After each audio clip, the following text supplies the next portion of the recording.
तस्वीर में ये जो शख्स आपको नजर आ रहा है, ये निहायत ही बदतमीज और महिला विरोधी है। इसका कनेक्शन सीधा आरएसएस से है, लेकिन देश का मीडिया इसके लिए कैसे शब्दों का इस्तेमाल कर रहा है, इस पर आज बातचीत करेंगे। और इसने क्या हरकत की है जिसके बाद पूरे देश में इसका जमकर विरोध हो रहा है।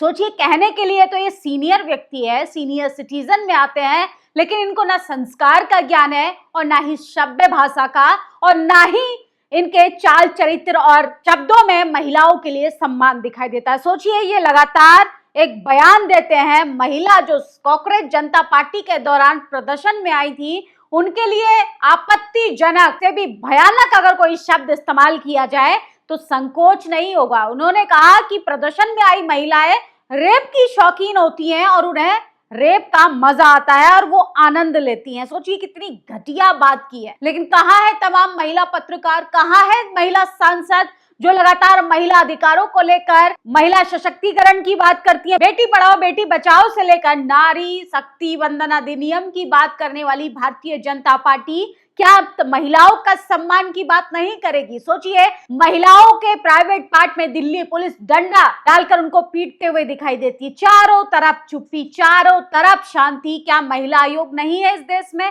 क्या किसी ने ये तस्वीरें नहीं देखी? और उसके बाद ऐसे लोगों को बचाने की लगातार कोशिश की जाती है। और सोचिए, मीडिया इनके लिए क्या लिखता है?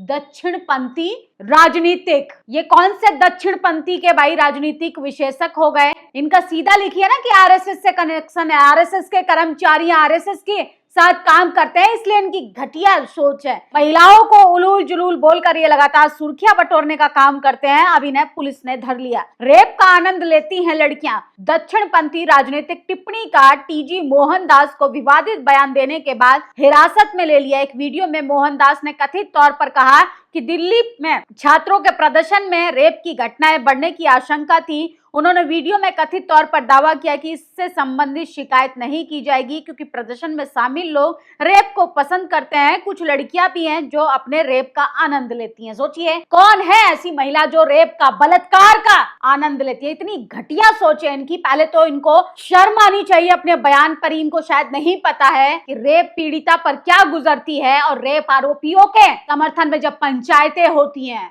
बलात्कारियों को माला पहनाई जाती है, मिठाइयां खिलाई जाती हैं, और उसके बाद आरएसएस जैसे बड़े संगठन में काम करने वाले लोग कितनी घटिया मानसिकता का प्रदर्शन करते हैं और कह रहे हैं महिलाएं रेप का आनंद लेती हैं। और ये वही लोग हैं जो झारखंड के छात्रों को तो छात्र कह रहे हैं, लेकिन दिल्ली में आए हुए छात्रों को, खासकर लड़कियों को कह रहे हैं कि ये रेप को बढ़ावा देती हैं, ये रेप का मजा लेती हैं, बलात्कार का मजा लेती है। सोचिए, इतनी निहायत ही घटिया आदमी अपनी घटिया सोच को लेकर किस तरीके से प्रदर्शन कर रहा है और इस देश में महिलाओं को अपमानित कर रहा है। लेकिन देश का मीडिया क्या दिखा रहा है? दक्षिणपंथी राजनीतिक विशेषज्ञ। इनको ये नहीं दिखाएगा कि इनका कनेक्शन आरएसएस के साथ है। वो आरएसएस जो अपने आप को सो कॉल्ड राष्ट्रवाद संगठन कहता है, वो आरएसएस जो अपना डेटा नहीं देता है, वो आरएसएस जब पेपर मांग लिए जाते हैं तो तरह तरह की बातें करते हैं, लेकिन ये नहीं बताएंगे कि उनका इनकम ऑफ सोर्स क्या है, उनके साथ फंडिंग का क्या सोर्स है, वो बड़े बड़े हुजूम, बड़े बड़े इवेंट कैसे कराते हैं।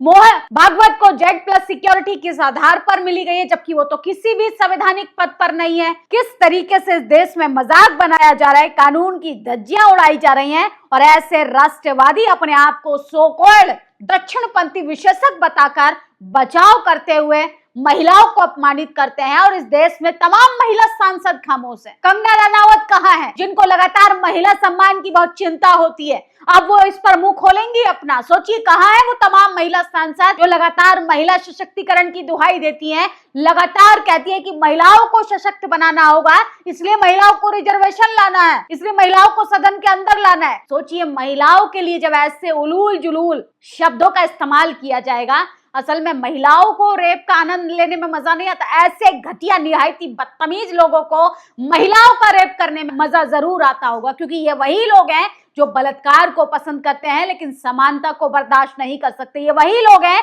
जो बलात्कारियों को माला पहना सकते हैं लेकिन किसी बेटी की बुलंद आवाज को बर्दाश्त नहीं कर सकते। और सोचिए, कितना घटिया बयान देकर इस देश में अपने आप को कैसे सभ्य समाज का नागरिक बता सकते हैं। देश के प्रधानमंत्री जैन जी को सभ्य भाषा का ज्ञान करा रहे थे। देखिए, आरएसएस के लोग किस तरीके से महिलाओं की इज्जत को तार तार कर रहे हैं। रेप का आनंद लेती हैं लड़कियां, विवादित बयान देने वाले टीजी मोहनदास हिरासत में लिए गए हैं। उन्होंने एक वीडियो में कहा था कि प्रदर्शन में आई हुई लड़कियां रेप को पसंद करती हैं, कुछ लड़कियां भी हैं जो रेप का आनंद लेती हैं। सोचिए किस तरीके से इस देश में महिलाओं पर कोई भी आकर उलूल जुलूल बयान दे देता है, क्योंकि वो सबसे ज्यादा आसान होता है। महिलाओं के कपड़ों पर बोलो, महिलाओं के चरित्र पर बोलो, महिलाओं को पढ़ने से रोको, महिलाएं बोलने लगी तो सबको मिर्ची लगने लगी। सोचिए किस तरीके से इस देश में महिला सम्मान और महिला अधिकारों की धज्जियां उड़ाई जा रही हैं, और कहने के लिए देश महिलाओं को देवी मानता है। कहाँ गया इनका वो सम्मान, कहाँ गया वो महिलाओं को इज्जत देने का सभ्य समाज का सभ्य ज्ञान।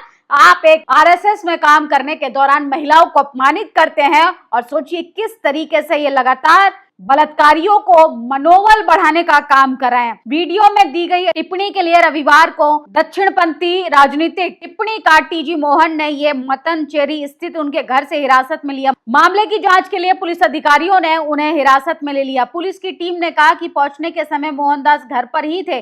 अधिकारियों ने कहा पुलिस टीम ने उनके यूट्यूब अकाउंट और वीडियो बनाने अपलोड करने में इस्तेमाल किए गए डिजिटल उपकरण के बारे में जानकारी इकट्ठा की है। पुलिस ने सूत्रों से कहा कि जांच के तहत मोहनदास से पूछताछ की जाएगी। ये शिकायत के आधार पर यह मामला दर्ज किया गया है, जिसमें आरोप लगाया गया है कि मोहनदास ने एक यूट्यूब चैनल पत्रिका पर अपलोड की गई एक वीडियो का मकसद सार्वजनिक शांति भंग करना, लोगों के बीच भय अशांति उत्पन्न करना है। उन्होंने सोचिए दिल्ली में आई हुई प्रदर्शनकारियों के साथ जिस तरीके से भाषा का इस्तेमाल किया वह बेहद ज्यादा शर्मनाक है, और यही है जो कहते हैं कि अगर मुझे परमिशन मिली होती तो मैं लाठीचार्ज करवाता और भीड़ को काबू कर लेता। उन्होंने आगे कहा कि कर्फ्यू लगाने और प्रदर्शनकारियों को तितर बितर करने का आदेश देते हुए अगर प्रदर्शनकारी नहीं मानते तो गोली चलवा देते।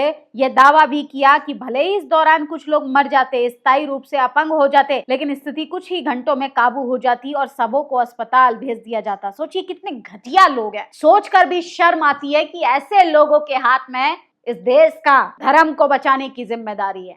ऐसे लोग इस देश को सनातन की रक्षा करने की दुहाई देते हैं। अरे जो महिलाओं के सम्मान की बात नहीं कर सकते, जो छात्रों का सम्मान नहीं कर सकते, ये आदमी सरासर एक यूट्यूब पर बैठकर कहता है कि मैं गोलियां चलवा देता। क्या अपराध किया था भाई छात्रों ने? वो सिर्फ अपने अधिकारों की बात कर रहे थे। क्या इस देश में मोदी जी का सिर्फ एक संगठन का ही अधिकार है सवाल पूछने का, कुछ चुनिंदा पत्रकारों का ही राइट से सवाल पूछने का?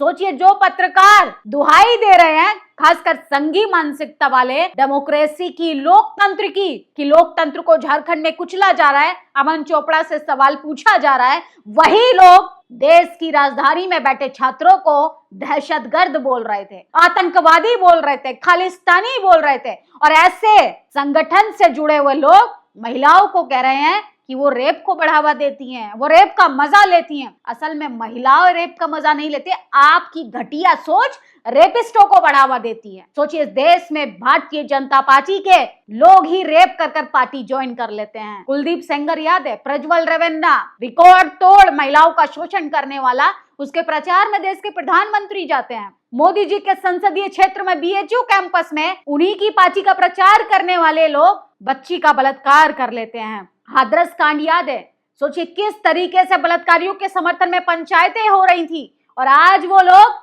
हिंदू संगठन चलाते हैं। सोचिए किस तरीके से मोदी जी के गृह जिला गुजरात की बात करें, बिल्किस बानो के रेपिस्टों को किस तरीके से माला पहनाई जा रही थी, मिठाइयां खिलाई जा रही थी, किस तरीके से उन्नाव की रेप पीड़िता देश की राजधानी में अकेले संसद के बाहर न्याय की गुहार लगा रही थी। उसके बाद कुलदीप सेंगर को फिर से जेल के अंदर रखने के लिए सरकार को मजबूर होना पड़े। ये देश के हालात हैं। रेप का मजा नहीं लेती हैं देश की बेटियां। असल में आप रेपिस्टों को प्रोटेक्ट करते हैं, आप रेपिस्टों का मनोबल बढ़ाते हैं, आप लोगों को कहते हैं कि जाइए बलात्कार कीजिए क्योंकि पावर में तो बैठे हम लोग आपको बचा ही लेंगे। कहाँ गया महिला आयोग? क्या आत्मा नहीं जागी महिला सांसदों की? सोचिए अपने आप को महिला सशक्तिकरण के नाम पर कब तक आप अपने आप को झूठा दिलासा देती रहेंगी? ऐसे संगठन में बैठे लोग महिलाओं को कह रहे हैं कि आप रेप का मजा लेती हैं। इतनी घटिया सोच रखने वाले लोग सनातन की रक्षा करेंगे, ये लोकतंत्र की हत्या कर रहे हैं। ये सिर्फ महिलाओं का अपमान नहीं, इस संविधान का भी अपमान है, लोकतंत्र का भी अपमान है, इस देश में सनातन का भी अपमान है, क्योंकि वो सनातन जो महिलाओं को देवी का दर्जा देता है और उसी सनातन को बचाने वाला ढोंगी पाखंडी संगठन के लोग कह रहे हैं कि महिलाएं रेप का मजा लेती। शर्म आनी चाहिए और इनको माफी मांगनी चाहिए हर एक देश की उस बेटी से जो अपने आप खड़े होकर बोलना सीखी है।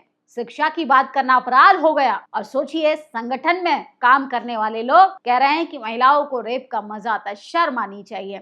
आप लोगों की क्या प्रतिक्रिया है? अपनी राय जरूर दीजिएगा। शुक्रिया। नेशनल दस्तक की आपसे गुजारिश है कि अगर इसको बचाना चाहते हैं तो नेशनल दस्तक को सब्सक्राइब करने के लिए रेड कलर के सब्सक्राइब बटन को दबाएं, फिर बेल आइकन की घंटी दबाएं। नेशनल दस्तक को बचाने के लिए बहुत जरूरी है कि हर खबर को शेयर करें, लाइक करें, कमेंट जरूर करें।